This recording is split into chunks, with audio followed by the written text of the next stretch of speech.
Golden State Media Concepts Baseball Podcast. We cover everything Major League, from spring training to the World Series. We've got your favorite club covered, from New York to Boston to LA. This is the Golden State Media Concepts Baseball Podcast.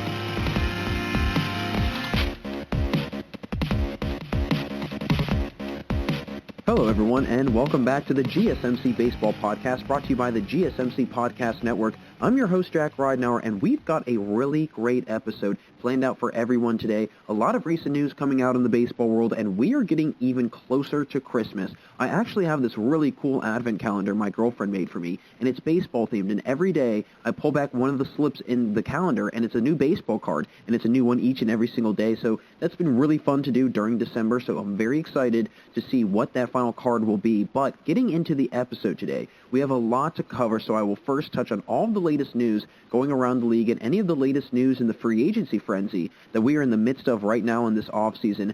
After the recent news, I want to dive into the latest story about the Negro Leagues being recognized and included in MLB statistics and not being separated, but now counting towards the MLB history books. I'll touch on what all this entails and what players are going to make their way onto some all-time lists. Afterwards, I want to get into a prediction for next year on which division I feel in the AL could be the strongest and what players could be the reason why that division will be the toughest in the AL. And be sure to stick around for the final few minutes of the show as I'll dive into things and really try and get into, things to look forward to in next year's season. I'll discuss some exciting teams to check out, some new potential rules to be excited about, and some, players we could, or players that we could maybe see make some huge jumps from this year to next, and a lot of really good stuff and a really interesting last segment. So be sure to stay around for that final segment here today on the GSMC Baseball Podcast. So getting into it, though, there has been some recent trade news going around the league with a big-time superstar's name being at the center of those trade rumors. Third baseman for the Colorado Rockies, Nolan Arenado, has been implicated in the potential of being in a future trade if the Rockies do decide to deal him and take him off their payroll. Now, there's been a couple teams that have been in the mix for Nolan Arenado, and a couple of the names that have really stood out amongst all the other ones are the Mets and the Dodgers. For whatever reason, the Mets have really just been aggressive this offseason in terms of wanting to spend money, go out and really try and bring in new pieces for this upcoming year. I think, honestly, the New York Mets were kind of the NL version of the Chicago White Sox. They're a team right now that, for whatever reason, they think that they've got this window of time or this opportunity to really strike and try and make a serious run. The White Sox actually proved that last year. They actually, portrayed that and displayed that last year. The Mets, on the other hand, did not do that. I mean, they didn't even make the playoffs. They did make a little bit of a push towards the end, but I don't think that they were really in necessarily a position like the White Sox were to really try and make some sort of huge splash this offseason. I know they've gone through managerial changes, of front office changes, GM changes, at all the sorts. So maybe there's just a new thinking in New York, and now they want to try and be a little bit more aggressive during the offseason. But it would be a very interesting move that the Mets would make if they were to make a trade with the Rockies. And there's a couple reasons why this could really work out. One of them is the finance, right? Financially, Arenado's owed over $199 million over the next couple years. The Rockies trade him. They can get that payroll off of their, budget. They don't have to worry about that anymore. They can then save some money potentially for a couple up-and-coming, superstars, maybe some other trade pieces down the road or other players to go after in free agency. They could also try and sign Trevor Story to a much longer deal, keep him around and keep him locked up in Colorado for at least a future. I don't know if they will actually do this. I don't know if they'll actually go in this direction, but it would make a lot of sense financially because we all know that, obviously, because of these pandemic losses and the situation that we're all in, and with COVID-19, rampant or just running through the baseball season this past year, a lot of teams have expressed their desire to try and save some money. The Cleveland Indians, another team, they've decided that they want to try and get rid of Francisco Lindor because he's also owed a lot of money. So this is going to, I think, continue to be a theme moving further into the offseason, these teams wanting to try and unload and try and trade some of these big-time players. And I was actually reading the article about the Mets wanting to go after Nolan Arenado, and it made a good point that the Mets are being really aggressive, but right now with the pandemic and with financially a lot of teams in flux right now, maybe going aggressive in the offseason and during free agency, that might not be the strategy. It might be trading away guys for other pieces and trying to build for the future. But what's very interesting is that the Mets, they want to go after George Springer. They have made that known. They've already signed James McCann, so they're completely out of the contention for JT Realmuto.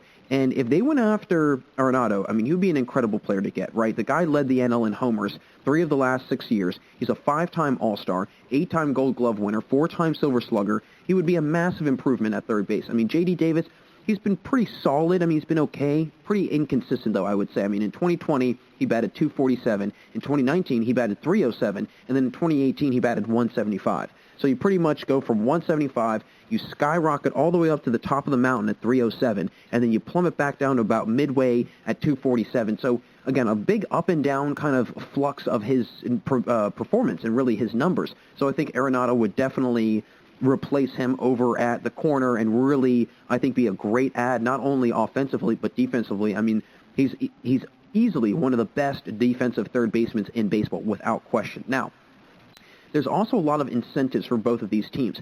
The Mets, obviously, they've got a surplus of young talent to offer up, so they could definitely give some prospects to the Rockies, who I know that they've actually given away a couple prospects when they had Michael Givens traded over to them by the Baltimore Orioles during the season. They had to give up a couple prospects to the Orioles, so that's definitely one thing they're probably keeping in the back of their mind. They do want to try and keep up with the prospects.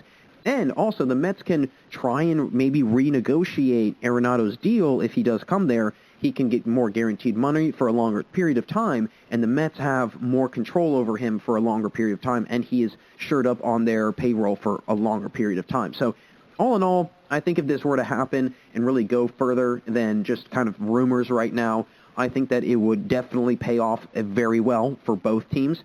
The Mets probably more so in a shorter time frame as opposed to the Rockies, maybe over a longer period of time. But they definitely have their sights set on Springer right now. Realmuto seems to be a thing of the past for the Mets, but I'm very curious to see what else they do in this offseason. But there's also been some other rumors flying around recently with another big-name free agent in Marcell Ozuna, who has now been linked to numerous teams in the league. I mean, I saw somewhere at one point or another he had 10 different teams all getting in contact with him and wanting to sign him, to come after him and try and add them to their roster. In all honesty, the guy had a year and a half.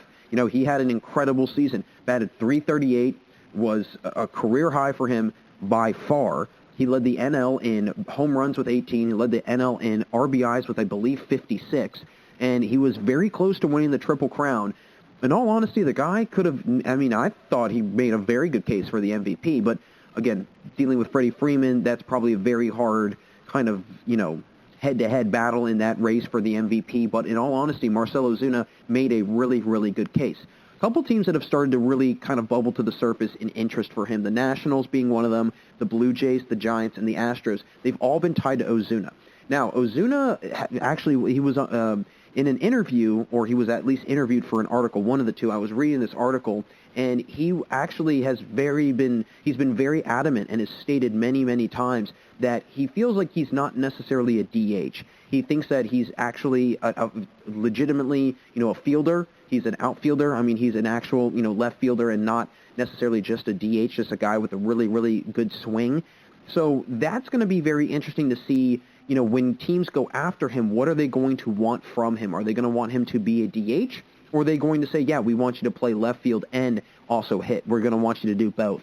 And I feel like teams that are approaching him about just strictly DHing, that might not be the way to go about it. Because if the guy has been adamant about playing in left field again, he's battled with some shoulder injuries. He did win a Gold Glove in 2017. He has shown that he has an ability to play out in the outfield, even though the last few years, not so much. It's kind of been a struggle for him.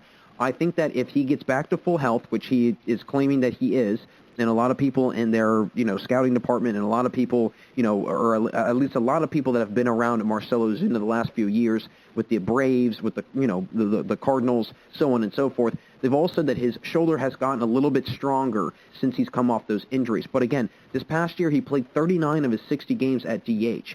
And so I feel like even though he's been adamant about playing in the field again, DH might be a much more lucrative option for him, because I think teams would pay him way more money just strictly to hit the ball instead of fielding also. And not to mention, if the universal DH goes into effect, I think that's going to really open the doors for Ozuna at least. Now, the Nationals, what they want is a heavy bat in the middle of the lineup and someone that can, play a corner outfield position. That's literally Marcell Ozuna. So in all honesty, the Nationals might be a leading suitor for Marcell Ozuna, because it sounds like they need that heavy bat in the middle of the lineup. Obviously want to balance it out with Trey Turner in the lineup and Juan Soto. Try and get a little bit more, spread out through the entire starting nine, as opposed to really front-ending it. Hey, we've got Soto and Turner, and the spotlight just shines on them and them only. Now you bring in Ozuna, the attention then goes away a little bit from Soto and Turner, and Ozuna now starts to, again, comes in and has a really big impact, like he did for another NL East team with the Braves. Now, I think that would be a very interesting get for the Nationals. I think that they could pay him as well. For how long, I don't know, but I do think that he would be a very beneficial piece for them. Another team, the Giants. I mean, they need help specifically at the DH position if it does go universal. They had the fourth lowest DH OPS in the league this year. So out of all guys that played DH this past season, they had the fourth lowest combined OPS. But they had one of the best OPSs in the league in outfield. So their outfielders had one of the highest OPSs as a collective whole. So something very interesting to kind of look at side by side, and how they really seem to do well with the outfield positions, but the DH seems to struggle. And that doesn't shock me. I mean, it's an NL team. They've never had to deal with this before. So that was probably a very new thing for them, trying to go out and figure out personnel. Who would fit best at DH? Who would not fit best at DH? Which situation should we go and use this guy in the DH as opposed to this other guy? So I'm sure it was probably a big juggling act this year in San Francisco. But again, they seem to really have things shored up in the outfield. So I don't know if Marcell Ozuna would really work with them. And not to mention, if they're going to just approach him on the DH aspect of things, who knows if the DH is going to stay universal. And again, as of right now, the MLB has said, proceed forward as if the universal DH is not going to be a thing next year. So I definitely think that moving forward, teams that are trying to approach Ozuna about DHing, they should maybe do it in a different way, because it's clearly something that he doesn't want to mainly focus on. He wants to get back to fielding. The Blue Jays are in a similar situation. They need some help at the DH position, and they had great hitting in the outfield. So literally, virtually the same thing as the San Francisco Giants. But again, I don't know if they want to approach him strictly on DHing. Now they are in the AL, so there will be the DH position. I don't know if he will want to go and do that, though. That's the other question. Right now, I think, again, the Nationals seem to be that leading contender. The Astros, again, they've expressed interest, and I think that actually the Astros would be another great get, because at one point or another, we're going to see one outfielder for the Astros this offseason, because they've already lost Springer and Brantley to free agency, so they're definitely going to need to fill those holes out in the outfield, and I think that he would be a great fit for them. Another bat, I think somebody that could definitely breathe life into this lineup that really struggled this past year. I think that it could definitely pay off well for the Astros, and it might be that piece that kind of is that pick-me-up for them and gets them back to their normal self from before they came out with that big cheating scandal and really this atrocious 2020 that they had. So I think that the Nationals and the Astros are by far the two suitors that would want to go after Ozuna, because they do have needs in the outfield to fill, and they're going to not ever say no to a great hitter like Marcell Ozuna. The Blue Jays, they're going after Springer. I mean, they are really trying to eye Springer, so I don't know if Ozuna will really be in the front of their mind. But wherever he lands, they're going to get somebody who nearly won the Triple Crown this year, and in my opinion, could have won the MVP in some other regard. So I think that would be a huge get for whatever team, whomever he might land on. But another team that just recently added some more pitching depth to their roster, speaking of the San Francisco Giants, is the San Francisco Giants. They went out and signed Anthony DeSclafani, who was just recently with the Reds over the last few years. And he's coming off a pretty tough 2020 season. I mean, he had a 7.22 ERA in 33 2/3 innings, 25 Ks, and 16 walks. But previous year, he had a pretty solid season. I mean, a 3.89 ERA. He had a 9-9 record. He had a career high, though, in strikeouts at 167. So I think that the Giants definitely went into this saying, okay, he's coming off a tough 2020 season. Could probably get him for not a whole lot. And he's had a really good 2019 season. So he's clearly progressing and trending in the right direction. This season was just very weird for everybody. And who knows? He might have been able to really settle down as the season had gone on if there was a full season. And he might have been able to turn those numbers around. He might have had that 7.22 ERA flip to a 2.27 ERA. Who knows? But I think that ultimately the Giants were aware that they could get this guy at the right time and for the right price also. But they definitely need to continue to fill the pitching void. I mean, Drew Smyly is gone. Jeff Samardzija is going to be gone. He's going to be a free agent. They've got numerous free agents that are going to be up in 2021. So the Giants are definitely, I don't know necessarily if this offseason they'll be really trying to make some moves, but in 2021 they're going to really, really try and make some moves. Not to mention, I mean, they've got some holes in next season to fill in the middle infield positions, second base, shortstop, and I think that we might see them go after that lucrative and very impressive shortstop class that'll be free agents next year. So I think the Giants are going to be a big target for that. But again, sticking with this year, the Giants definitely need to address the pitching still because, again, all those guys are gone, but they had the 18th ranked team ERA, and they were one of the worst strikeout teams. I believe they were in the 20s in terms of strikeout numbers as a team. So they definitely need to figure that out sooner rather than later. I want to see them add a little bit more hitting, though. I think that they definitely need to address the pitching first, but they could go after some more hitting. I mean, Yastrzemski's been pretty solid. Donovan Solano, they were both very good this past year. And if you can get, Buster Posey back to his normal self prior to 2019, I think then you can maybe find yourself in a potential playoff situation.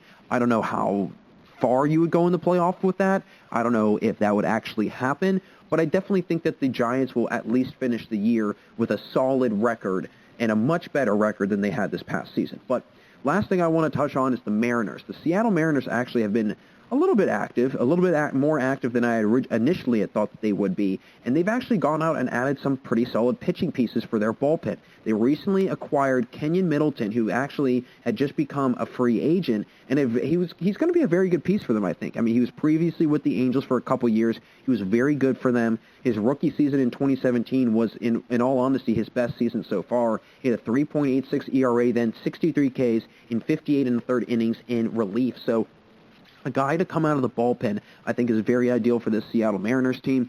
In all honesty, I know that Evan White, their first baseman, their first-round draft pick from a couple years ago, he was absolutely atrocious this season, from the plate at least. Now, fielding-wise, I believe he won a Gold Glove, so he was pretty solid fielding-wise. But I think that they could definitely address some of the hitting issues. I think that they could go after some pieces that I think could really try and boosten up this lineup. I mean, right now you've got Kyle Lewis, and he seems to really be the centerpiece of this. And I think that if you start to build around him, then you might really start to have a team over the next couple of years that starts to blossom and really grow. Now, over the next couple seasons for Middleton, it has not been great. I mean, I will say, though, his ERA has never been higher than a 2.04, but he had a lot of injuries. He's battled with elbow problems. He had Tommy John a few years ago.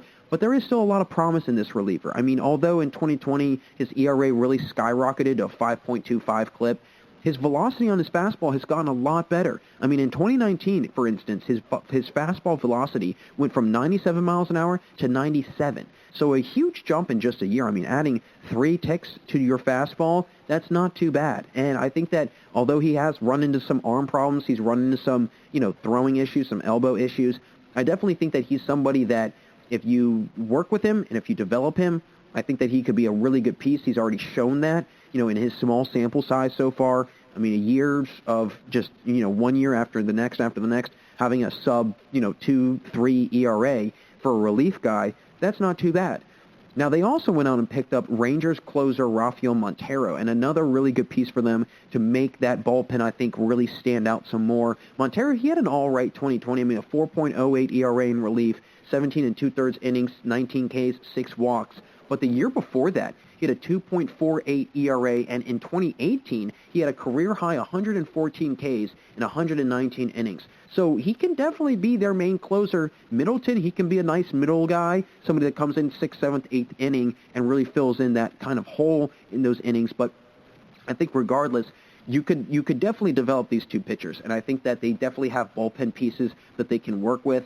The bullpen in Seattle was actually not too bad this past year. They were tied for the 11th most saves. They had the 10th best save percentage as well. So, I mean, they were a pretty solid bullpen across the board.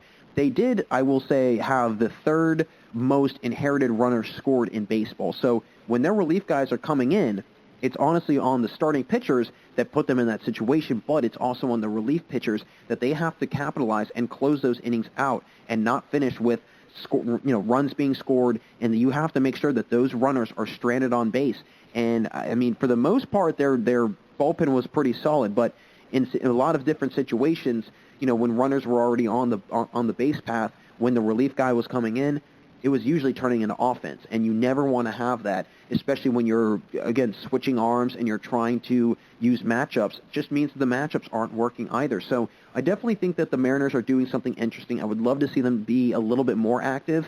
Definitely a team that I think in years to come, if they're able to develop a little bit better and if they're able to add some more pieces, obviously they've got a great farm system, so if they can bring some guys up, develop some talent, I think that this Mariners team could definitely be a lot better than they've been and at least were this past season. So that'll do it for us in this first segment, folks, but stay right there because we've got a really great segment coming up after the commercial break. I'll be getting into the exciting news that the Negro League stats will now be counted in the MLB record books and what that could mean for some legends in baseball as they find themselves on some new all-time lists in baseball history. Folks, stay right there. We'll be right back here on the GSMC Baseball Podcast. This is your ultimate stop for everything sports. The Golden State Media Concepts Sports Podcast. Should I say more? From the NFL, MLB, the NBA, to MMA, it's all in here. The Golden State Media Concepts Sports Podcast. Listen now.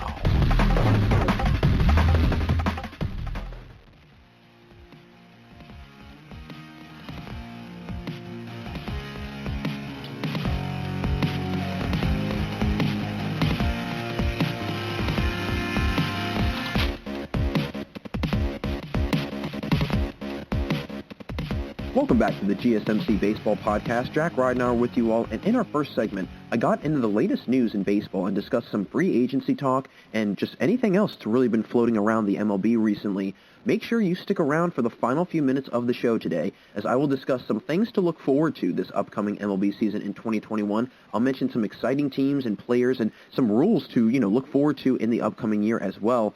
I want to now dive into the recent development of the Negro League statistics and now being counted and placed in the MLB record books.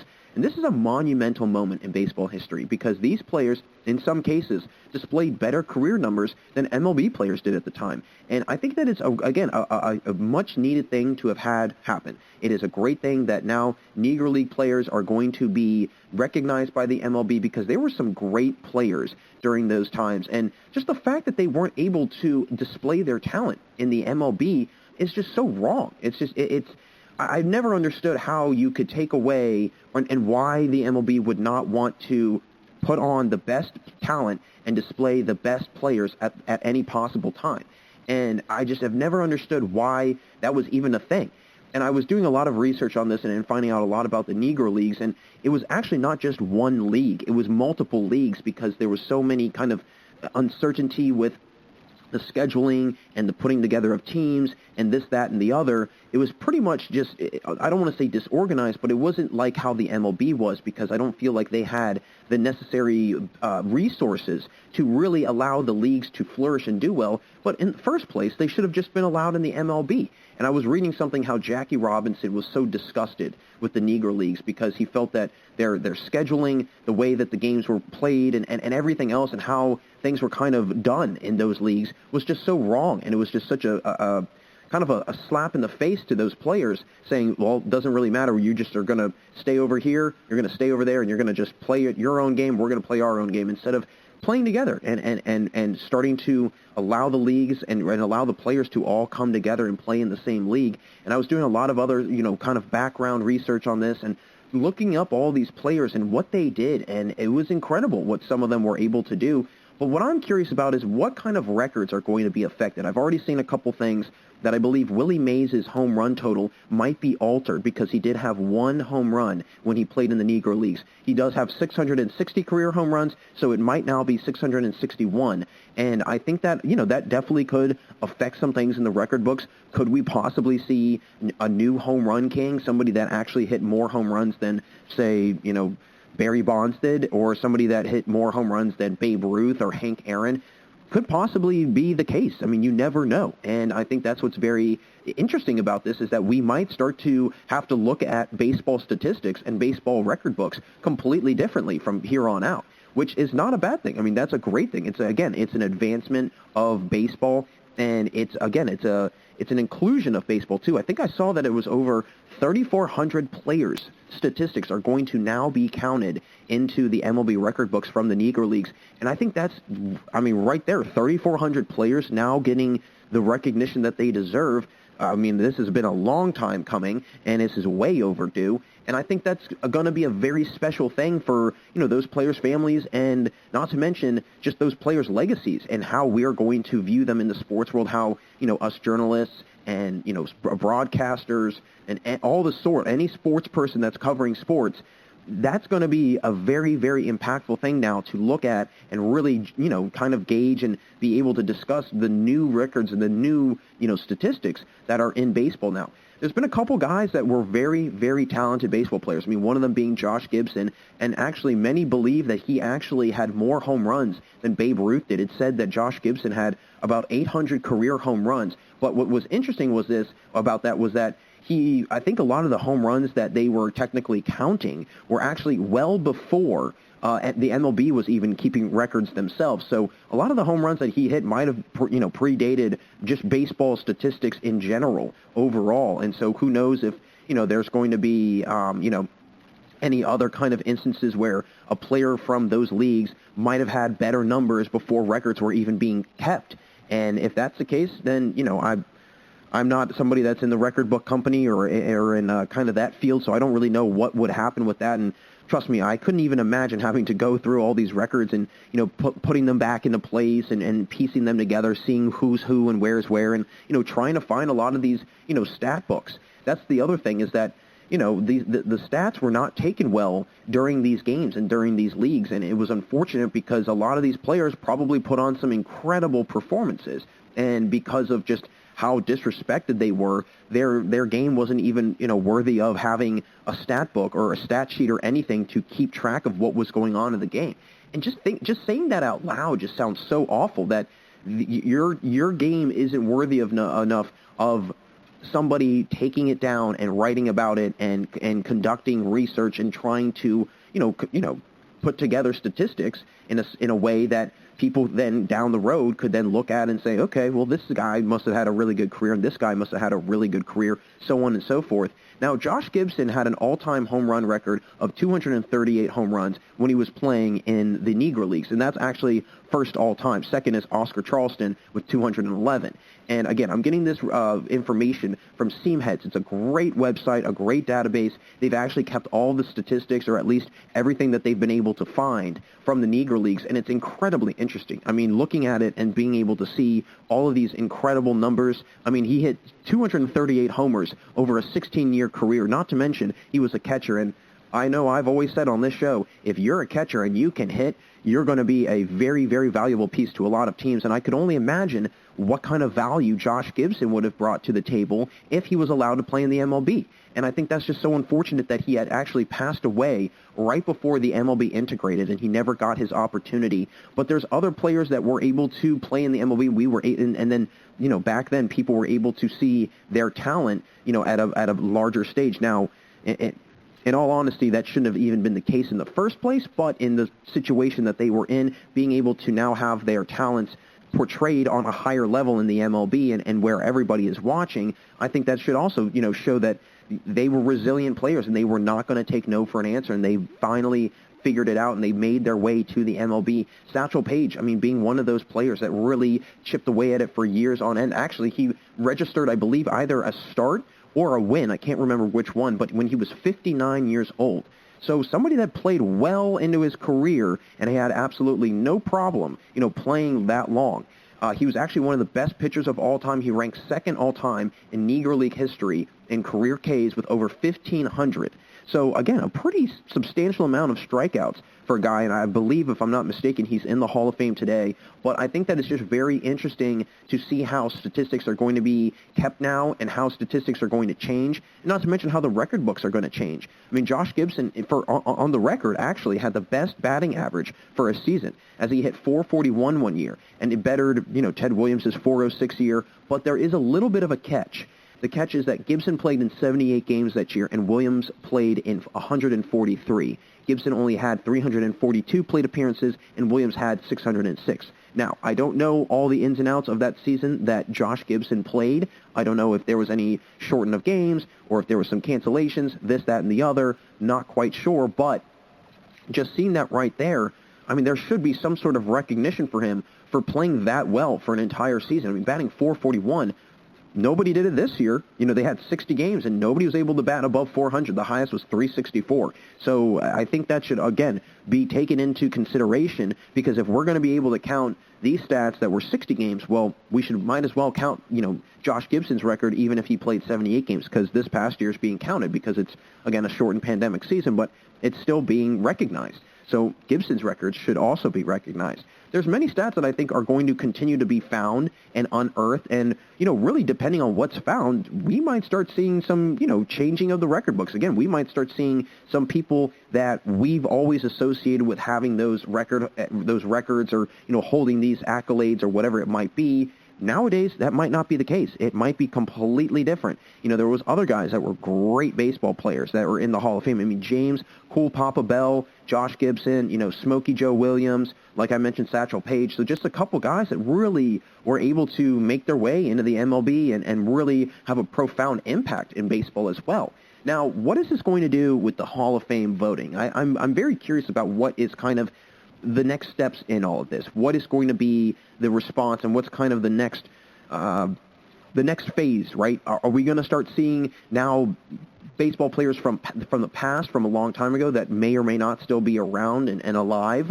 Are they going to start becoming eligible for the Hall of Fame? What is that going to do with the voting nowadays? How are we going to gauge, who should become eligible and who shouldn't? Because, I think I believe it's a 15-year window in which, from the time that you retire to the time that you can be voted into the Hall of Fame, you have a 15-year window. I think it's a 5-year time after the fact, and then once that 5th year comes up after you've retired, from that year on for about 15 years, you have that opportunity. You are eligible to go in the Hall of Fame. Well, a lot of these players played back in the 40s, long time ago, well beyond 15 years. So how is that going to affect the Hall of Fame and the voting and who becomes eligible and who's allowed to be inducted and this, that, and the other?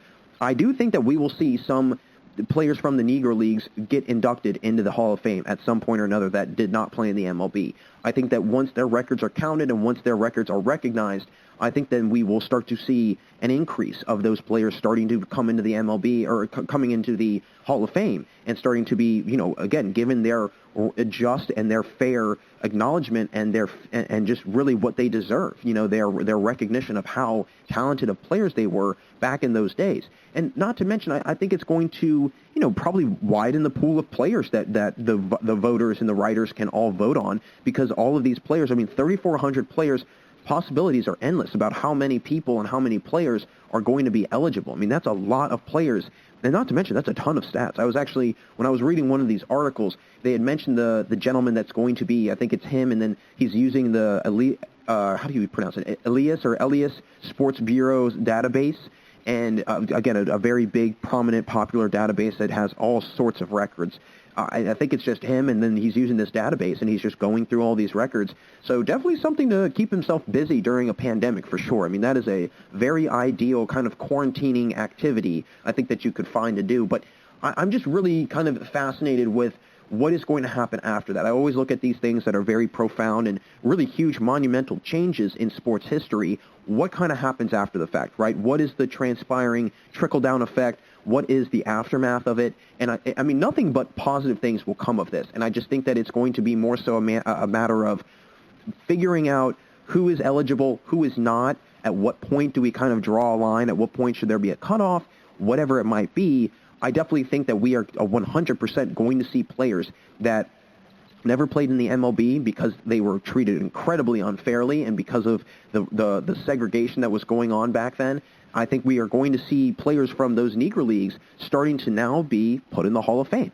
And I think this really, is a very unique thing. It's a very unique thing. It's a very exciting thing, really. I mean, it is. But just a couple other fun facts about the Negro Leagues that I figured I would share because I was very fast. I mean, I had never really done much research on it, and then I decided to do a lot, and it was very interesting. I found out a lot of different stuff. They actually started due to the black baseball players being unfairly, obviously excluded from Major League Baseball, so they started their own league. And the first official year that the Negro Leagues went into actual existence was in 1920, and then they existed all the way up until about the late 40s, early 50s, somewhere around there. Once baseball became integrated, then the league started to kind of die down a little bit. So right around 1947, 1948, you start to see these leagues really start to decrease over time.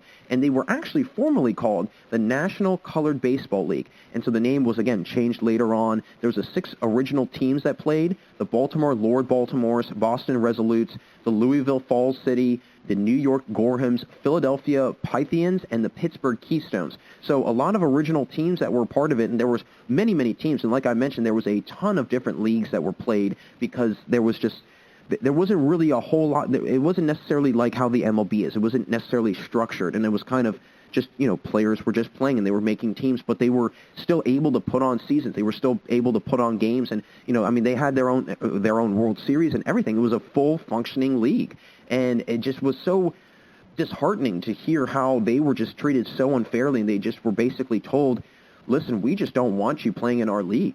And I mean, I couldn't even imagine somebody saying that, just being told, based on how you look, we can't have you come. We cannot allow you to play. I mean, that doesn't make sense. That should not be allowed. And it's great that eventually that changed. Now we have baseball where it's at, and really all sports integrated, which is the way it should be. And that's how it should be. That everybody should be given that fair shot to become that professional athlete. I mean, that's any kid's dream. Boy, girl, doesn't matter. I mean, any kid's dream growing up is to become a professional athlete if you like sports, if you want to get into sports. Obviously, if you want to be a doctor or a lawyer, a little bit different. But a lot of young kids want to be, professional athletes when they grow up. And being told once you get to that level that you can't because of how you look is the most disheartening and the most atrocious thing that you could ever tell somebody. And again, now it's come a long way. It's definitely come a long way, but there's definitely a lot more to go forward. But what's also very interesting, actually, and this is something pertinent for me because I live in Pittsburgh, the league was led by a Pittsburgh native, Walter Brown. So something that was very interesting I came across, and I said, I did not know that. A little fun fact. But what was very interesting also that I found was that the first ever game in the Negro National League was in 1920, and it was between the Indianapolis ABCs, which I absolutely love that name, and they beat the Chicago Giants 4-2 in the first ever game. So a lot of history, was surrounded with this league. They have, I believe, a museum for the Negro Leagues. I don't know where it is. I would love to go see it once things go back to normal, whenever that'll be. I think, the Baseball Hall of Fame in Cooperstown is going to look vastly different also, which I'm very excited to see what it will look like in the future. I've been one time. I would love to go back once things go back to normal and, these players are allowed into the Hall of Fame and things start to change a little bit. So I think that there's going to be a lot of wonderful things to come of this. It's a very positive thing. And quite frankly, it's the right step forward, and it was the step that was needed. This was a long overdue thing and something that should have been done many, many years ago. And now they're given, their fair and just recognition that they deserve. And I think that, again, like I mentioned, it is way, way, way overdue. So that will close things out here for us in our second segment on the GSMC Baseball Podcast. Thanks again for tuning in. Coming up after the commercial, I'll dive into a prediction of the strongest division that I could think of and that I think will be in the AL this year. I'll mention the division and which teams I'll be paying close attention to in the upcoming season. It's been a lot of fun so far, folks, but we've got a lot more to go. So don't change that channel. We'll be right back here on the GSMC Baseball Podcast. Tired of searching the vast jungle of podcasts? Now listen close and hear this out.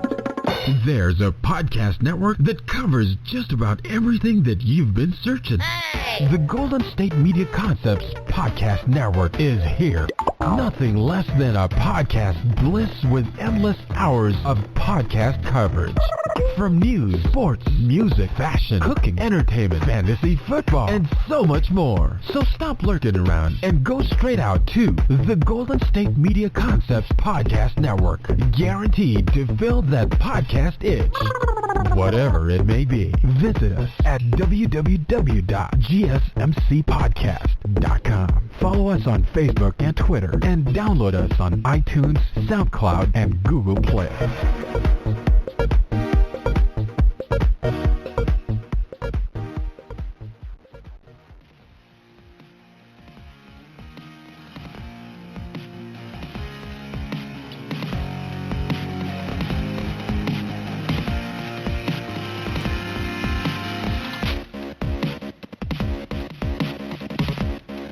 Welcome back to the GSMC Baseball Podcast. Great to have you all here still with me today. Jack Ridenauer again. And in the previous segment, I jumped into discussing the recent news of the Negro Leagues being included into the MLB records, and now they are going to be a part of the official record books in baseball and what that will mean moving forward.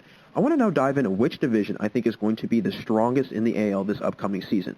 And honestly, the American League this past year was very impressive. I mean, they had a lot of really good teams. Obviously, the Rays being the best team record-wise in the AL with 40 wins. They were one of the only two teams in the entire major leagues to have over 40 wins. But when you look at their, the top teams in the league, I mean, you've got the Rays, the Twins, the Athletics, then you go down the White Sox, the Indians, and the Yankees. That's a good solid 5-6 teams that were in the top 10 of the best teams in baseball, all from the same league, the American League. So it's definitely going to be a very interesting, I think, next year in the entire American League, in the National League, in the entire league in general. But I'm curious to see what division in the American League is going to be the strongest, who's going to have the best teams, what division is going to be the most competitive, and what's going to be kind of the closest neck-and-neck race to first place. So obviously the AL East is the one league that everybody, I think, inherently will go towards. You've got the Red Sox, you've got the Yankees, and then in recent years you've got the Rays also. But I think what you also have to now look at is the Blue Jays. The Blue Jays are a very interesting case because I know that they want to go after some big-time players. They want to go out and spend this offseason. And if they wind up spending the money that they want to, and if they go after the players that they want, I think that we are definitely going to start to see, potentially, kind of a building up and a slow ascension of the Blue Jays as time goes on. They've got really good young talent. I mean, Teoscar Hernandez is great out in the outfield. Yourz Gurriel, he's very good out in the outfield. You obviously have Vladdy Jr., you've got Bo Bichette. You add some good pieces in the offseason like Robbie Ray, who, although he's coming off a pretty brutal year, once he did get traded out of Arizona, his ERA actually improved. So he might be the piece that they are looking for, kind of a veteran arm to have on a pitching staff. Hyun-Jin Ryu, if I'm not mistaken, was an AL Cy Young finalist this past year. If they can go out and get somebody like George Springer, or if they can go out and get somebody maybe over at third base, I know Vlad Jr. wants to get back to third base and get back to fielding, but in all honesty, he might just stick with the DH, and if he can just focus on hitting, I think that he'll have a better career and a longer career for sure. But the Blue Jays is going to be the tilting point in that division. If they can be really, really good, then it will be 4 legitimate teams all in the same division. But the Red Sox, they're coming off a pretty tough year. I mean, there was 3 teams that made the playoffs this past season from the American League East, and one of them was not the Red Sox. It was the Jays, the Rays, and the Yankees. Other than that, though, it was nobody else. So if the Red Sox can come back strong next year, which I genuinely believe that they will, I mean, obviously, I think they suffered a little bit with not having Mookie this year. They definitely suffered not having really any pitching. I mean, they literally virtually had no pitching on their staff. Next year you go and you get Chris Sale back. Hopefully Eduardo Rodriguez is healthy and he gets back. You've got J.D. Martinez. Hopefully he can have a better year. Xander Bogaerts is coming off a really great season. And if you can find some piece to fill out in the outfield for Jackie Bradley Jr., then I think we can have a totally different conversation about this team. But until then, I don't think so because this Red Sox team, they were really, really brutal this year. I mean, they were one of the worst teams in baseball. But I definitely think they're going to have a better year. So if that's the case and the Jays can also perform well, that's 4 legitimate teams. So, I mean, in that case, I would probably say the AL East. But I'm not going to jump to that conclusion quite yet because I'm not totally sold on the AL East quite yet. Now, the AL West, I don't think that they're going to be that great. I mean, I'm not completely a big fan and really sold on what the Rangers are doing. I mean, yeah, they go out and get David Dahl. That is a very good bat, and you got him for a good deal. 1 year, $3 million deal, but He'll probably leave after that, I would assume, if he has a really good season. He might be kind of, I don't want to say he's like kind of one of these rent-a players where he just is there for a year and then he leaves, but he might be. And then the same thing with the Mariners. I mean, yeah, they go out, you get Kenyon Middleton, like I mentioned, and Rafael Montero, who came from the Rangers. So you do get some good pieces in the bullpen, and you do bolster up that kind of, pitching core with relief-wise at least. And again, a bullpen that was actually very good last year and had one of the better save percentages in baseball. So you definitely boosting that up a little bit. But I'm very curious to see what the Angels do. I mean, the Angels were an interesting team this offseason at least, because they go out, they get Jose Iglesias, a great ad for them over at shortstop. Last year's offseason, they go out and get Anthony Rendon, an incredible get for them at third base. And obviously you've got Mike Trout. You've got some good players. You've got, Shohei Ohtani. He's a very good player who, in all honesty, I think they should just convert strictly to a position player over a pitcher. Because, again, he'll be, I think, around the league a lot longer. He'll have a longer career and a healthier career, too, because he's battled with some arm injuries for the most part. Then it just really leaves kind of the A's and the Astros. And I'm not completely sold on the Astros either, because they're coming off a year where they were literally a losing record team going into the playoffs. They're going to be losing George Springer and Michael Brantley to free agency this year. And, yeah, they didn't have Justin Verlander this past season, but in all honesty, Justin Verlander might not come back the same. Justin Verlander is getting into his mid to late 30s now. He's coming off a season where he was completely off. He did not play at all, or very little at least. So how is that going to affect him? How is that going to affect his recovery, his return? What is he going to be like as a player next year? There's a lot of different questions about Verlander that I would like to ask at least, and kind of am curious about if he's going to be back to full health next year. They also suffered with not having Garrett Cole on the mound. Obviously, he's in New York now, and that really kind of left things up to Zach Greinke. Now, they had some other good pieces in the pitching core also, but for the most part, I'm just not sold on the Astros right now. I think if they can make any move towards improving or at least filling the void that Brantley and Springer are going to leave in the lineup, going out and getting maybe Marcell Ozuna, then maybe we can have a different conversation about that. But right now, it's, I think, just really the Athletics division to win. I think that they're a great ball team. If they can keep Marcus Semien around, and if they can keep Matt Olson and Matt Chapman both healthy, I think that they can be a really good team. Obviously, they are probably not going to have Kyle Hendricks around anymore, or Liam Hendricks, once he is gone. I mean, he is gone with free agency right now, wherever he might sign. So that might be, again, something, a little bit of a big blow to their pitching core. But I think overall, they're going to be just fine because their competition is not that great. The Rangers and the Mariners, I think, are two bottom-barrel teams, and the Angels are an iffy team. And the Astros, unless they make good off-season free agency moves, they're not going to be very good either next year. So I definitely think the West is very kind of top-heavy and one-sided, if you will. But that leaves me with the AL Central. And this is a division that I am very, very curious about because I think that the AL Central is going to be a very good division. I mean, you had three of the five teams actually finished above 500. And I think that is going to be, very, very interesting thing, a very unique thing to have in a division. The AL West, they only had one team that finished above 500 at the end of the year. And then the other divisions, they had both of the divisions had 3 of 5 teams finish above 500. And I think what's even more interesting is that the Central, they were the only division to have 3 teams above a 580 winning percentage. And, I mean, if the Royals can get up to that level, too, which I'm very impressed with the Royals' moves this offseason. I mean, they go out and get hitting with Carlos Santana. They go out and get defense with Michael A. Taylor. And then they add pitching with Greg Holland and Mike Minor. I think that the Royals are secretly making some really great moves. I really like what's going on there. I think Dayton Moore is doing a phenomenal job as a GM. He's making all the right moves. And I think that, they go out and get maybe a piece or two more. We might be having a conversation about the Royals that is like the conversation of maybe the Twins and the Indians. I don't think anybody's going to catch the White Sox this upcoming year.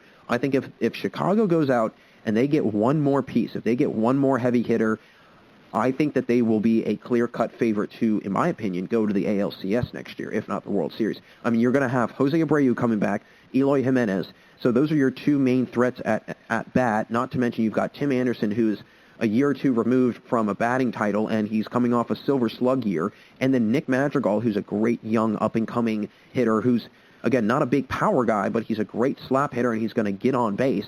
And then you've got the three-headed pitching monster of Lynn, Giolito, and Keuchel. and then not to mention you've got Yasmani Grandal, one of the better hitting catchers in baseball. You've got a lot of pieces. You've got a lot of pieces to have on this team. And so I think that is going to be a very unique thing to watch in the Central, is to see how not only the Chicago White Sox fare, but really amongst the Indians, Twins, and then I'm going to also include the Royals in this because of the moves they've been making. How are they going to move around and kind of organize themselves in a way in the division in which, it's going to fall in line with how their teams line up, right? I mean, I think that the Indians, they've got some good talent. They do want to minimize the amount of spending this offseason, so they're going to try and trade Francisco Lindor. So we might see a little bit of a setback by them.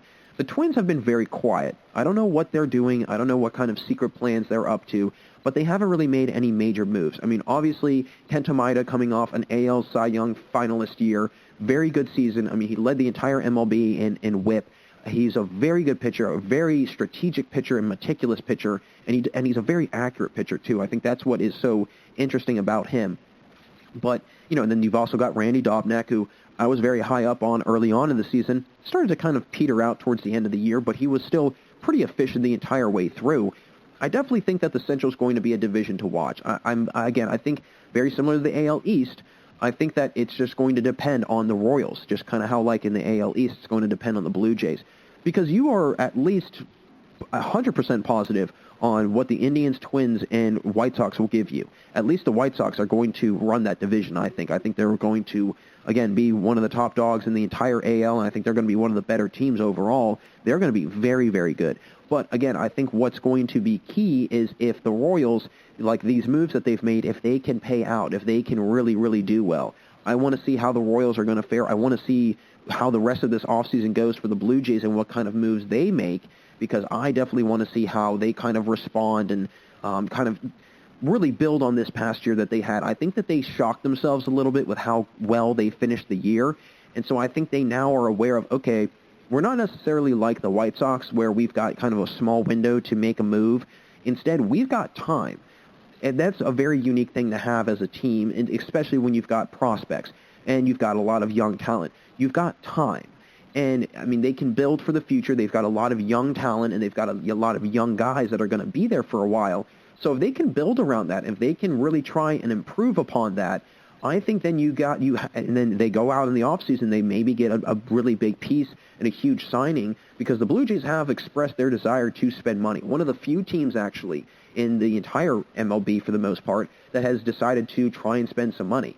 So I think that's going to be very unique to see if they do actually follow through on that claim, and if they do go after some pieces where, it could be a make or break kind of situation. I don't know. I have no idea. I mean, I know that, their manager is coming off an AL, or at least he was a finalist for the AL Manager of the Year. Again, I think they shocked themselves. I don't think they expected to be as good as they were and to finish as well as they did this past year. Again, you really have to build off of Teoscar Hernandez's success this past year, and then really emphasize, I think, Bo Bichette. I know everybody looks at Vlad Guerrero Jr. and whatnot, and he is very talented, not taking anything away from him. But Bo Bichette is a guy that I think could really legitimately, I mean, he's starting to kind of give me this feel of almost a better version of Trey Turner. Not this huge power-hitting guy, but a very solid-hitting shortstop third baseman that can really get the job done, and he can provide a lot of pop in the lineup. What I'm very curious about, because this is another thing that kind of bubbled to the surface a little bit, if Francisco Lindor is traded, will he wind up with the Blue Jays? Because I know the Blue Jays are trying to figure out their kind of left side of the infield situation on what they're going to do. Do they move Bichette over? Do they bring in a new shortstop? Do they keep Vlad Guerrero over at third? Do they just keep him at first? Does he just strictly DH? There's a lot of moving pieces, I think, that's going on in Toronto right now. So I think that they've got that on their mind, and if that is on their mind, they definitely have to be thinking about what the Indians said. Hey, we know that the Indians want to get Francisco Lindor, and we've got prospects. I mean, they've got one of the best farm systems in baseball, and they do a great job of developing talent. So I think that you have to take into consideration that fact, because I know the Indians want prospects, and I know that they want good outfield hitting. So maybe we see something like this happen. You give up Teoscar Hernandez and a prospect or two for Francisco Lindor. You bring him in, put him at shortstop, you move Bichette over at third, maybe you keep Guerrero at first, or you put him at DH. Then it gives you an opportunity to play around in the outfield, and then you can really go and sign somebody like George Springer. Now, Francisco Lindor is owed, I believe, $21 or at least $20+ million, if not this year, then the following year. And that's a really big reason why the Indians want to get him off their payroll, so they don't have to pay him just to leave in free agency in 2021, which is another thing that if the Blue Jays were to do this, they would have to think about. That's a lot of money to pay one guy, and then they'd also have to probably pay George Springer at least $20 million a year because that's probably what he's going to want. So if that's going to be the case, what spending priorities are they going to choose? Are they going to choose Lindor or are they going to choose Springer? Because I think for the long haul, you choose Springer because you can at least assure yourself that you can sign him to a good contract for a longer period of time, more guaranteed money for him. But if you have Lindor, shorter success, smaller window, because he'll probably leave to go and explore free agency in 2021 because he's going to be part of that really good shortstop class next year. So that's again, a factor that teams have to kind of take into consideration in a team like the Blue Jays, where if they want to make a move next year and quicker, maybe you get Lindor. But if you wait on it and you take your time, maybe you try to play around a little bit with getting George Springer. You play around with the outfield a little bit. I mean, they have one of the best OPS hitting outfields in all of baseball. So that's definitely already checked off their list. They already have that accomplished. Now they really need to try and build on that and build it up a little bit more. But I'm just very curious because there's going to be key players in all of this that are going to kind of tilt the scale for these divisions. You know, Jose Abreu and Eloy Jimenez and Lance Lynn for the White Sox. How do they fare and how do they do as kind of the main focal points, at least Abreu and Jimenez, and then the new addition in Lynn? How does kind of this season and this team kind of change? Not to mention Renteria is no longer there. He's not their manager anymore. So now it's Tony La Russa. How is that going to also affect things? Then you have with the Indians, Shane Bieber. What kind of impact will he have on the Indians? Then you've got with the Yankees over in the AL East, Stanton and Judge. A lot of these players are going to have major impacts on these divisions, on whether or not, which division is going to be the best and which is going to be the strongest and whatnot. Personally, for me, who I think is going to have the strongest division, I would go with the AL Central. I'm very impressed with how the AL Central was this past year. 3 very competitive teams all atop the leaderboard with the Indians, the Twins, and the White Sox.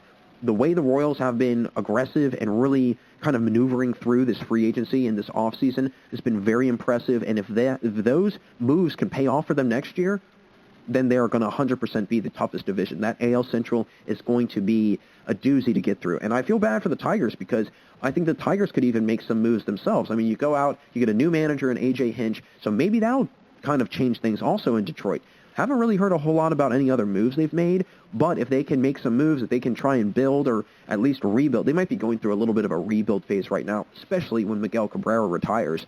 That's when I think we're going to start to see kind of a changing of the times and kind of a turning of the page really in Detroit for the Tigers because, I mean, this team has not been good for quite some time. And if they can come up and really try and, flip the switch a little bit, then I think we're going to have a conversation about that AL Central a little bit more because then it'll be 5 legitimate teams. But as of right now, I'm going to say the toughest division that will be next year in the American League will be the AL Central. That'll be the most competitive, the toughest, and without a doubt the hardest to come out in first place in.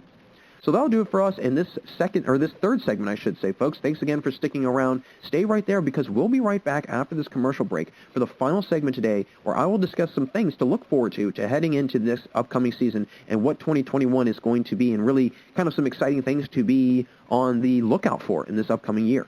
So don't go anywhere, everyone, because we've got one last segment here on the GSMC Baseball Podcast.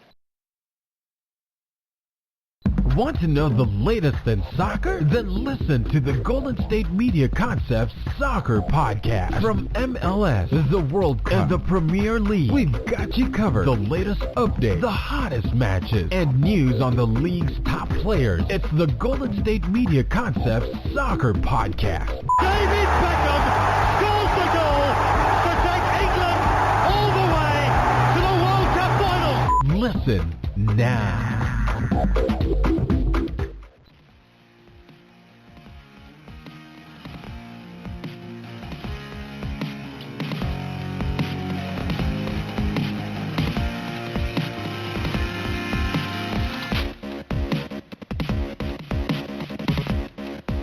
Hey everyone, and welcome back for the final segment here on the GSMC Baseball Podcast. Jack Ridenauer still with you, and in the previous segment I discussed which division will be the strongest division I think in the AL this year. I mentioned the teams to pay attention to that could tilt the scale in making their division the best in baseball, and some players that could be big difference makers as well. I want to wrap up the show today discussing some things to look forward to going into next year and what are some exciting new teams to watch with the recent moves that they've made. So I want to first get into, again, kind of building off of the last segment, the entire AL Central. I'm just very intrigued by that division. I think there's going to be a lot of good things to look at. Obviously, the White Sox they're going to be the team to watch. And adding Lance Lynn, I would love to see the impact that Lance Lynn is going to have on this team and especially in this rotation. I mean, you're getting a pitcher that is not only approaching his mid-30s, but he's also coming off a season where he led the entire MLB in innings pitched in a shortened pandemic season. So I think that is something to also, kind of look at. Although he is getting older, he doesn't seem to be slowing down at any point, anytime soon at least. And I think that he could really be a difference maker. I don't know if he can be one of those that kind of tilts the scale a little bit or really kind of is that, one piece that they were looking for. I think they need just one more hitter. They need one more hitter, maybe an experienced arm out in the bullpen. I mean, I know they're trying to go after Liam Hendricks, and if they do pick him up, I think that this White Sox team will be the team to watch in the entire AL, not just the AL Central. Now, going down a little bit more with the Indians, obviously, will they be a Lindor-less Indians team? If not, then what will they do after that? Obviously, where will Lindor go next year in free agency? But more importantly, if they do trade him, what will this team look like? Right? I mean, they're going to have a big hole over at shortstop. He's going to be, you're losing not only a great glove, but a great bat. So how are they going to fill that void? Obviously, the Royals, what will they look like? They've done some great things. I think they've been arguably, actually, I think the most active team in all of baseball this offseason. I mean, they've gone out and gotten experienced pitching. They've gotten experienced hitting. They've gotten experienced fielding. They've gotten every single piece that they need. And so I'm really curious to see how that all kind of pans out. And then obviously the Twins, they haven't really done anything that great, but I'm curious to see if they will do anything moving forward. But there's some other things that I'm really looking forward to for next year. Kind of, looking at some players that really had big 2020 seasons like Randy Arozarena, Marcell Ozuna, Shane Bieber, Trevor Bauer. Can they keep this momentum up? Are they going to have another blow-up year, or are they going to have kind of, are they going to be one-hit wonders in a sense? I mean, Marcell Ozuna has kind of showed that he can play, at a high level consistently. He's been a multiple-time All-Star. He's been a Silver Slugger. He's won a Gold Glove. Shane Bieber, that was his best season by far. And, when you go from having, he had a pretty solid 2019, not taking anything away from him. But then when you come back the next year and you win the pitching Triple Crown, man, you're going to have a lot to live up to for the next year for sure. That expectation is going to skyrocket. Same thing with Trevor Bauer. The two reigning Cy Young winners, these are two seasons that they both had, that were pretty much, I would say, I don't want to say that they are kind of the one-hit wonder feeling, kind of one of these, they didn't have great 2019. Bieber had a good 2019, and Bauer had a good 2019 to a certain point. But this is kind of a season where it's like, wow, they came out of nowhere, and then do they fizzle out after that? That's what I'm looking to see. Randy Arozarena, the same thing. Can he continue to build on this incredible performance that he's coming off of from this past postseason? Because he looked great. He played like he had been in the league for years. You would not have ever guessed that the guy had never played in an ALCS game or even a World Series game. The guy was so composed, so under control all season long. So I'm looking forward to seeing, can he build on that? Can he continue to build on that each and every single year? Because if that's the case, the Rays, I think, got a really, really great piece, and I think that they can try and build around him for the future. Again, we didn't really see him do a whole lot in the regular season. The sample size that we're getting from Randy Arozarena right now is this past season playoffs. And I think that if he can continue that strong play into next year for an entire regular season, totally different conversation that we're going to have. But if he doesn't, then that's where kind of the murmurs of, well, was he just a one-hit wonder? Did he just go through a very quick, peak in his career and then it just, plummeted after that? Obviously, he's kind of dealing with these domestic abuse allegations that are going on, and whether or not he's, guilty of them, whatever. I don't know what the kind of the ins and outs of that are right now, but that's another thing to factor into it. How will that kind of mentally affect him? Is that going to be on his mind? Is that going to potentially hinder his play? But overall, I think those are going to be four guys that are going to have really big 2021 seasons. I'm hoping that Marcell Ozuna, because he's going to get a really big contract this offseason, I'm hoping he doesn't fall into this trap of getting a really big contract and then not having a great year after the fact. Because that is where, I think, again, those kind of little bubbling conversations of, well, is he just happy that he got the money and that's all he wants, and then he's not going to do anything for the rest of his career? Is he not going to try for the rest of his career?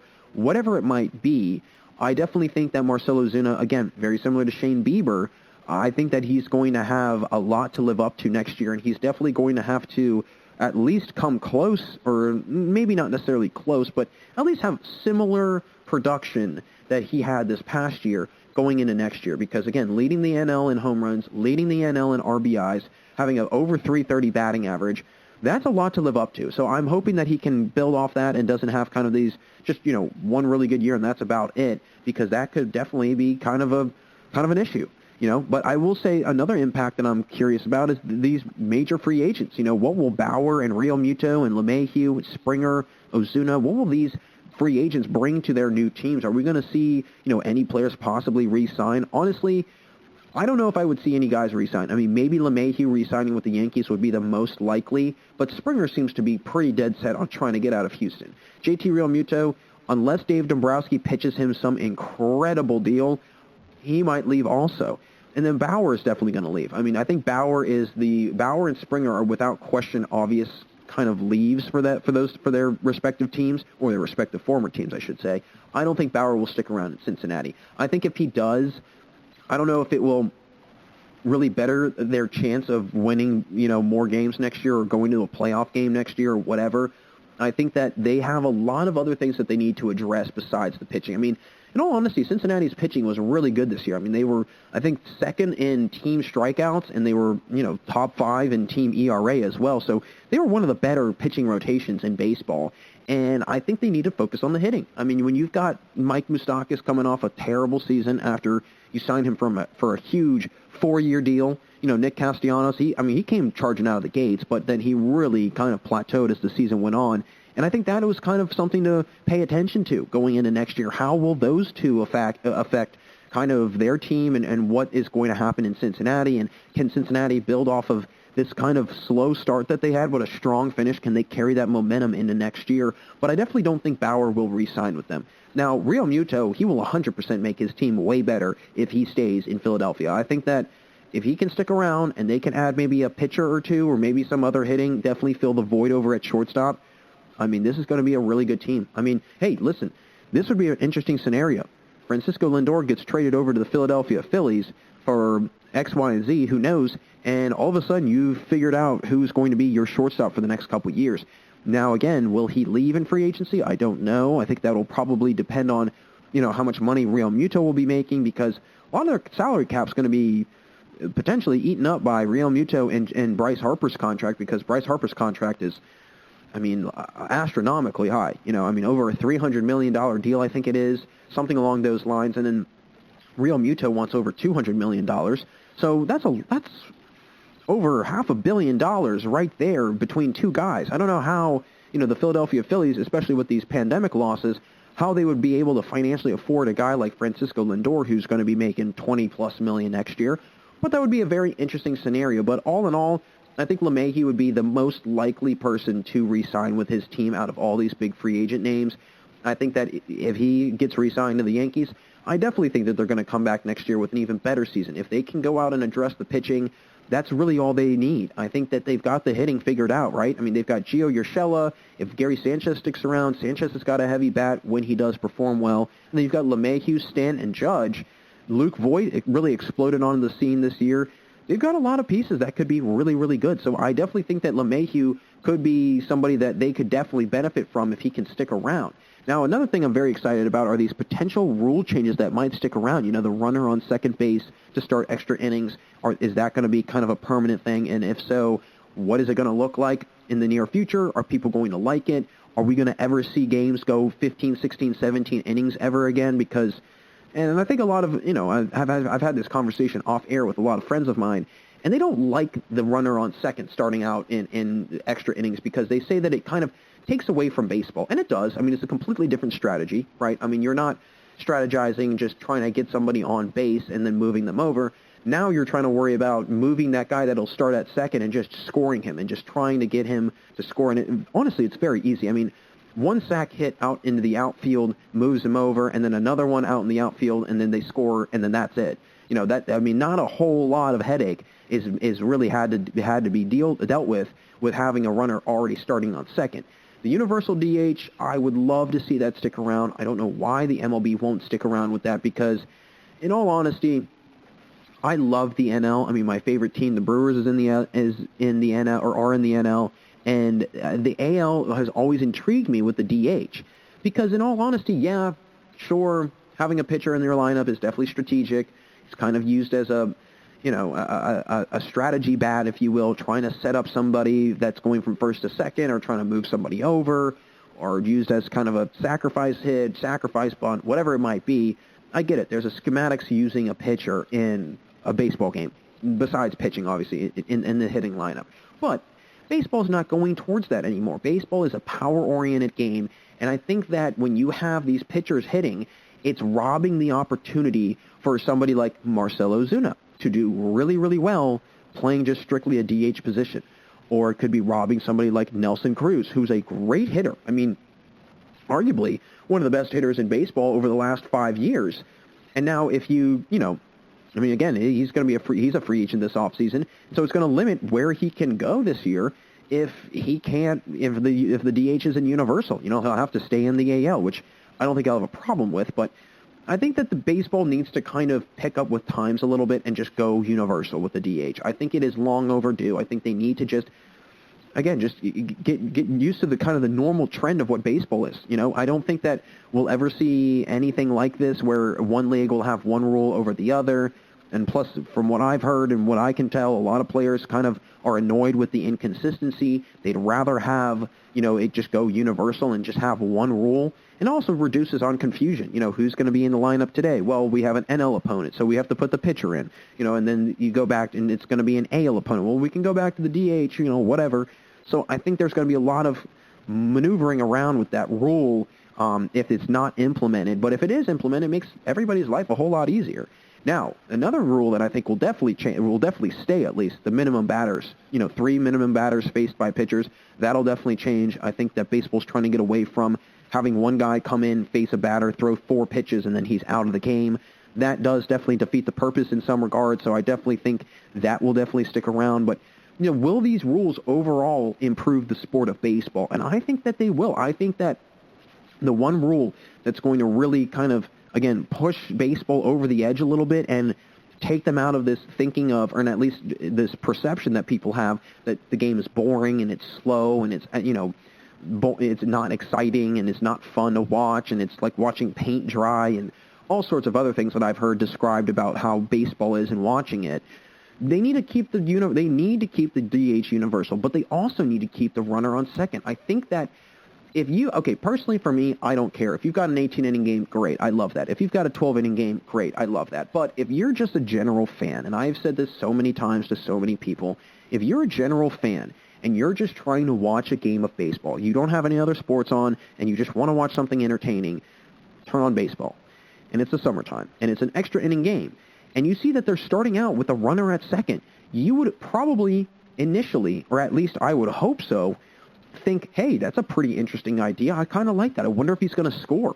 And then you see that he doesn't score, and you wind up seeing that the pitcher struck out the side, and they go into the, bottom half of the inning or whatever it might be, and you say, oh, wow, he didn't score. I wonder if they're going to score the next inning. And kind of that thing, that's going to clue in that generic, just everyday viewer that I think baseball is trying to pull in. So I definitely think that these rules can improve baseball overall, especially in a viewership standpoint, and I think that it could grow possibly in popularity and definitely kind of bring back its popularity that it once had if these rules can be changed. Now, baseball will always be popular no matter what, but I think just from the general fan and the general sports watcher, people are not very happy with how baseball is in just a general term. So I think that if they can keep these rules around, it'll definitely improve baseball's overall perception that it has from people in society and just really the sports people that are just big fans of sports in general. It can definitely improve their thinking on the sport. I'm also curious if we'll see a full 162-game season. This past year, we've seen how a 60-game season works, and we've also probably have seen how these guys are a little bit happier that they don't have to play 162 games. But I think that if you talk to guys like Cody Bellinger and Christian Yelich, they would definitely say that they wish they had about 30 to 40 more games under their belt.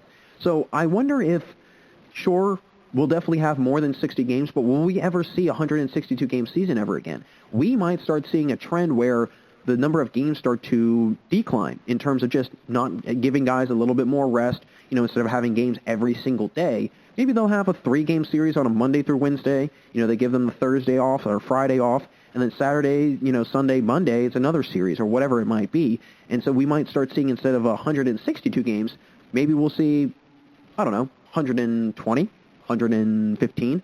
But then that kicks in the next question of, how will the collective bargaining agreement work? How will the players' union like that? Are they going to, and the Players Association, are they going to enjoy their pay being reduced based on the number of games they're playing? They're not playing as many games, they're not getting paid as much.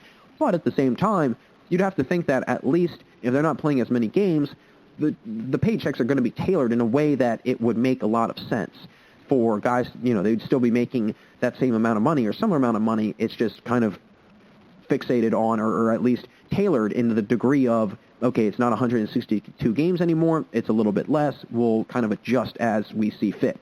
But again, I think overall what I'm most excited about is just the potential of having fans back. What will that look like, though? Obviously, are we going to see some, ballparks adjust due to protocol? With the vaccine, though, coming out, how will that affect things? Are we going to even see some teams implement any sort of protocols after the fact? Are we going to see some teams in some states, say down in Texas, where the rules might not be as strict? Could we see it, an instance where the Rangers and the Astros, they don't really have any strict protocol in terms of COVID-19 or just health regulations, social distancing practices, things along those lines once this vaccine comes out? I mean, this vaccine is going to change a lot of things for sports, and it's interesting to see what it might do and what it might affect. Obviously, I think we'll definitely see people back in the stands for the summertime without question. With everything that I've heard, I think that everybody should be, or at least a lot of people in America should be issued with the vaccine by the spring/summertime. So we could definitely see fans in the stands. But then, are companies and baseball teams going to start making you fill out surveys and waivers saying, have you been vaccinated for COVID-19? Have you felt ill the last few days? Do you exhibit any sort of symptoms? Are we going to have to start answering these kind of forms in order to just go to a baseball game? If so, fine, whatever. Check a couple boxes, turn it in, and go have yourself a great day at the ballpark. That's how I look at it, and that's what I am looking forward to the most. And I am just really excited for when we can just catch some live action. I've been saying this for months. I personally have tried to, or at least I'm trying to figure out, once that the season, or at least fans in the stands are allowed during the season, I would love to go on a little road trip, go catch a couple games, go see some minor league stadiums, and along the way maybe stop at a major league game here or there, and just kind of have a little, stadium tour throughout whatever part of America I might choose, from Pittsburgh to Ohio, down to Kentucky and back, or whatever it might be. I just want to do something like that, just get back to some normalcy. But I'm really excited to see if we can get fans back in the stands. But overall, I think this year is going to be a great season, and it's definitely going to be a big improvement from this past year. So that'll wrap it up for us here today. Thank you again for listening to the GSMC Baseball Podcast, brought to you by the GSMC Podcast Network. I would like to ask that you please remember to subscribe to the show and write a nice review. That really helps us. Also, if you can please follow us on Facebook, Twitter, and Instagram, we would really appreciate that. Want to keep you all still clued into any and all updates that will be going on during the free agency frenzy that we're in the middle of right now. But as always, everyone, thanks so much for joining me. Have a fantastic day and an even better holiday. You've been listening to the Golden State Media Concepts Baseball Podcast, part of the Golden State Media Concepts Podcast Network. You can find this show and others like it at www.gsmcpodcast.com. Download our podcast on iTunes, Stitcher, SoundCloud, and Google Play. Just type in GSMC to find all the shows from the Golden State Media Concepts Podcast Network, from movies to music, from sports to entertainment, and even weird news. You can also follow us on Twitter and on Facebook. Thank you, and we hope you have enjoyed today's program.